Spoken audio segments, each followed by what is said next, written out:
Hello my friends, what's up and welcome back to my channel. Welcome to today's video, which is going to be, as you've already seen, an eyeshadow palette review. I am a few days late to this, but you know, better late than never. We're going to talk about the Xenon palette, the mini Xenon palette by Natasha Denona, and for reference, this is coming from a person who doesn't work a lot with deep and black eyeshadow. So for various reasons, but it, for me, can be very difficult. So if you're interested in seeing not only how this palette worked for me, as you look at the doggy get comfortable, but also how it worked for me from a standpoint of being a little intimidated by black eyeshadow, then just keep on watching. All right, loves, so let's go into the basics of this palette. You guys know I am always here for a good Natasha Denona palette. No matter what it is, I'm always drawn to it. And if you are a regular on my channel, you know that this type of color story is definitely not one I go for. In fact, the ColourPop one that released, maybe like a year or so ago, I passed on that. Like, I didn't even have to think about it. This one, however, when I saw the promo pic, I was like, there's something very appealing about this palette in the way it looks like a black and white filter, but it's not. So here we are. So it is a mini 5-pan eyeshadow palette. You probably already know this. It is $25. Picked mine up at Sephora, but it's available on her website. I think on Beautylish at this point. Forgive me if I'm wrong. And it is made in Italy. So it does have a 24-month shelf life, which I appreciate by the brand because I do find that her eyeshadow palettes tend to last a little bit longer than your typical run-of-the-mill eyeshadow palette. Usually it has a longer shelf life. For me, just for reference, 24 months really means like 240 months, but who's counting? So here you go. You've got the little guy right here. This looks exactly the same in packaging as her other 5-pan palettes. This one does have a matte black border that is so pretty. It just goes. This whole aesthetic is very, very pleasing, even for someone like me who is very intimidated and almost, in fact, bored by this type of color story. So you've got the acrylic cover, again, the same as your regular 5-pan palette, and this is what you've got working with. You've got one metallic eyeshadow, which you know me, I am here for the metallic eyeshadows, and there's only one. But we'll get into that. So this is what we've got. The rest are mattes. Let me get you some swatches so that you have an idea of kind of what they look like. Again, this is probably nothing new. There has been a ton of videos on this, but I want to show you what it looks like on my skin tone because several of you do share my same skin tone. I also want to show you what it looks like on a deeper skin tone. So that way there is a little bit more reference. And if you've been holding off wondering if some of these shades will work for you, you will have that information. So nothing new. I know there are 1,000,001 videos on this palette at this point, but just in case you were wondering what that variance is. So let me grab these swatches and I will be right back. Here we are, friends. We've got Blackest Black, Matte, Gloom, Chromatic, Mist, and Puff. This one, I'm gonna be upfront with you. I usually don't watch videos prior to doing a review of my own, but I was so intrigued by this one that I did, and I feel like everybody is having issues with this Blackest Black. I don't know, as far as it being a Blackest Black, that is literally a swatch of that. I mean, I don't know what else to tell you. Anyways, but swatches never tell the full story. You know that. That's at least my motto. So here is what we've got going on with the 5 shades.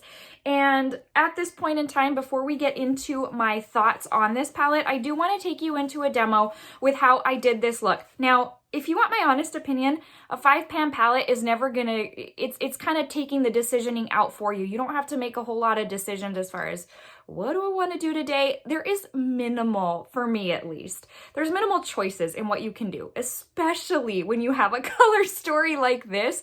So honestly, you may have seen a whole lot of repetition out there on the looks done. I typically like to go in with a halo eye when doing a dark look like this. I feel like it makes it a little bit smokier, a little bit vampier, and it makes my eye color pop. So we're gonna do a halo look today. I hope you enjoy. I hope you find it easy to follow and that it inspires you to either grab this palette or another one from your collection and do a good smoky look. But let's get into that demo now. Starting off with the shade Mist and a BH Cosmetics blending brush, I'm just going to place this all over my crease. Now, I do typically build this shade up, honestly, about 3 or 4 times because it is a very light shade. It's even light for my skin tone. And again, it takes about 3 or 4 times of building it up in order to get good, or let me say decent payoff. And I do like that you can get like a gradient effect using this shade paired with a couple of the others, but still, it's a little bit light for my liking. Next, moving into the shade Gloom, that's going to be used with a Morphe Jaclyn Hill blending brush. I think when I gave you the names when I was providing you with the swatches, I want to say I read it backwards. Well, the layout on the back of the palette, I think, runs backwards. So this is actually the shade Gloom. I think I swapped Gloom and Mist when I gave you the shade names.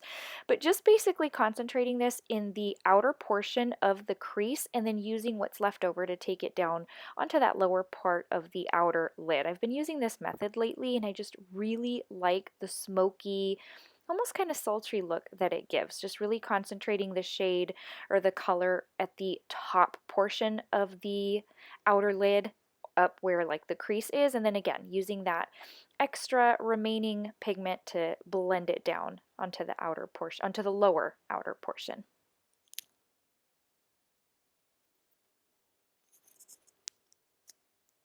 Next, I'm going in with a BH Cosmetics pencil brush. Now, I am using this particular brush to go into the inner corner of my lid because if not, it gets sloppy. And in fact, it already got sloppy. I wasn't paying attention. It's kind of like coloring outside the lines. I went outside of my lid, and with a deep shade like this, you kind of don't want it to look too sloppy like that, especially on the inner portion of the lid, because then it can just look like you have a black eye. But anyways, I was able to get it corrected, and the pencil brush gave me the ability to be a little bit more precise. Now going in with my Fenty Pro Filter Eye Primer. This is nothing new for y'all. You guys know that I always use this right before using a foiled or metallic shade, so that must mean I'm going in with the shade Chromatic.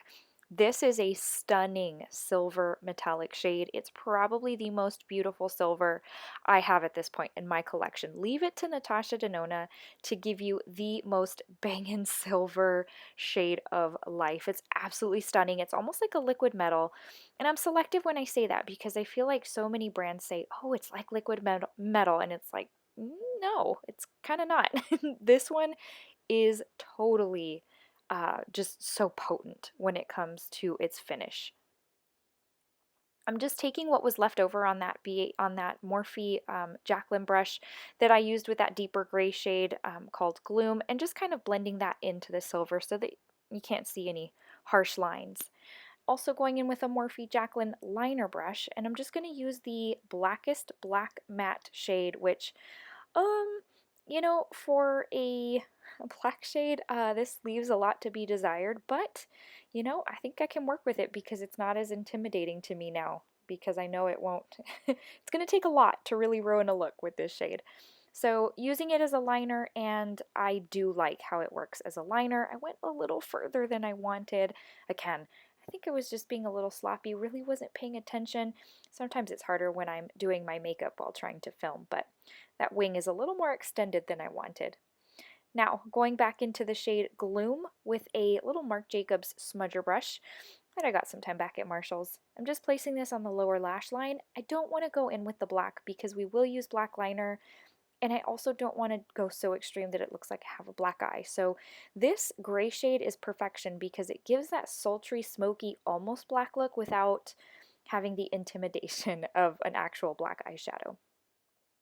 Now I'm just using my Essence, I think it's Essence, pencil liner. It's just a drugstore pencil from Ulta, and it's the one I always use when I use black liner. And for reference, later in the day, totally got on my contact lens. Next, I'm going in with the lightest shade called Puff. This is going on my inner corner, which I typically don't use these kind of matte bone types of shades in my inner corner. I like a sparkly metallic shade. This one totally works. It's very brightening. Took it up a little bit past the inner corner, like to the inner portion of the, I don't know, eye socket? What is that called even? But anyways, it just looked so lovely. And then going in with some Maybelline Sky High mascara. just going in with a pretty light layer because I am going to put falsies on, but definitely wanted to add a little something there so that it wouldn't look so bare.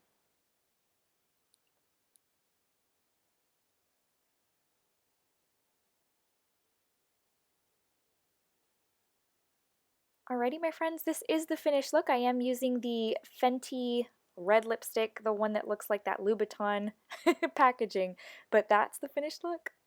So guys, that wasn't too hard, was it? I hope that, again, you found it easy, especially coming from someone who doesn't typically reach for deep palettes like this. So let's go ahead and go into final thoughts, because you may have already decided what you want to do about this palette, whether you want to pick it up or not. And if you have not, then maybe something I say will help sway you in one direction or the other. So I'm not even going to talk about packaging. I like her packaging. That's just kind of, you know, this is a redundant type of packaging. So I just like I told you, I like the matte black border. I think it's it just pulls all in together very well. It looks, even in real life, it's like, man, it looks like there's a filter on this. I don't like how it gets so dirty on the edges. It just shows up extra because of the black border. So anyways, there is that. Now, let's talk about the first few shades, or the first couple of shades.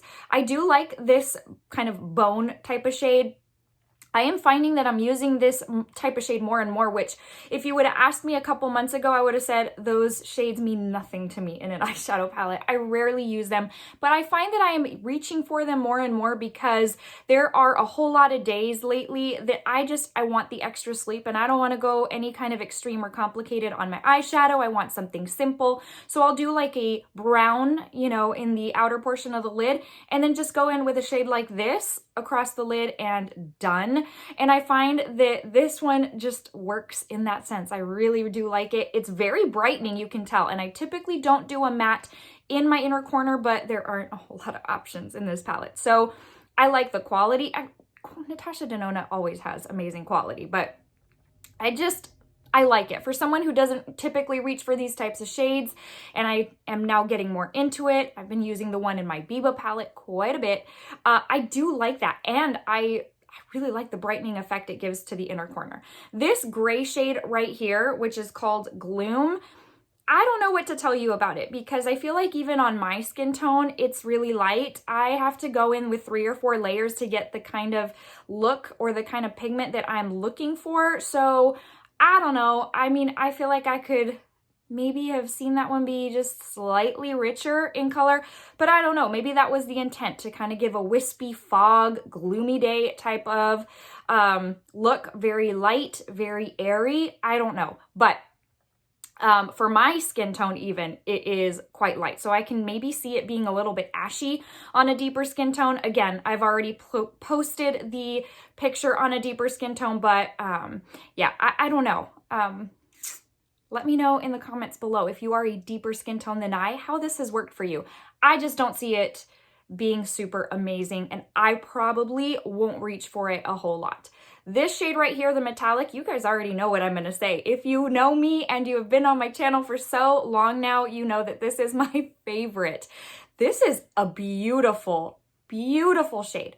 And that's coming from someone who typically doesn't go for silver eyeshadow. It's not my favorite. I would prefer a gold shadow as opposed to a silver, which is crazy because in jewelry, I'm the other way around. This is absolutely stunning. When I say it's like liquid metal, oh my goodness, it really is. And for years now, I feel like brands and people have been saying, oh, this is like liquid metal. This is like, no, it's really not. But this particular one, oof, it packs such a punch. It's got like these, it's sparkly, but with almost like without having that chunky glitter. I don't know how, this is why she is one of the best. This is an amazing shade, and it's worth the whole palette in my opinion. Then we get to this deep one right here. I love this one. This is the type of shade, this deep gray, where it's like I'm almost at a black shade, but not really. So I can work with it a little bit more freely without being afraid that I'm gonna make my look tank real fast, because black shades, if you don't do it right, they can just destroy a look. And this particular shade gives me that smokiness, that ease of application without being afraid that I'm going to mess up my whole look. I love this eyeshadow. So basically, of the mattes, that is my favorite. And then the Blackest Black, it's kind of weird because there are other blacks in her palettes that are so much better than this one. And I know that they were taking pride in saying, hey, this is the first ever mini palette that has her Blackest Black shade in there. Well, I don't know that it was super impressive, but here's the thing. Because it's not as rich as you would think it is, it's almost a little bit easier to work with because it's not like so over the top, pigment, dramatic, all of that you can kind of work with it and build it up. I tend to like to use it as a liner, as you saw, and that's probably how I will use it the most. But if you go in with a small detailer, not a detailer brush, a tiny blending brush, they sell smaller ones where you can really get into those little crevices to smoke out and deepen a look, then it works. I don't know that it's the best black shade I've ever used, but again, this is coming from someone who typically doesn't reach for black shades because they intimidate me. I don't really find this palette overall, even including that black shade, I don't find it intimidating. I find that it's a little bit more user-friendly than your typical dark palette, your typical smoky black eyeshadow palette. I find that this one really does work. I reach for it more than I thought I was going to. And again, it takes a lot of the thought process out because you're not having to think, all right, what look am I going to do today? What do I need to pair together? There is like minimal decisioning in this palette. So overall, I am glad that I picked it up. I feel like a lot of people are going to be disappointed in it because of that black shade. So I feel like the fact that that black is a little bit different than what we anticipated is going to turn a lot of people off to this palette. But I don't know. Like I said, overall, I like it, and it makes me wonder, around this time, she'll release a mini palette, and then she will, once we get into holiday, release a bigger palette. So I don't know. It makes me wonder if this is kind of part of something bigger that's coming for holiday. Who knows? That's just me guessing. But overall, I'm really happy I picked it up, and that's, again, coming from someone who doesn't typically pick these up. This is the first one that I've been like, I think I need that. So anyways, makes my eye color pop.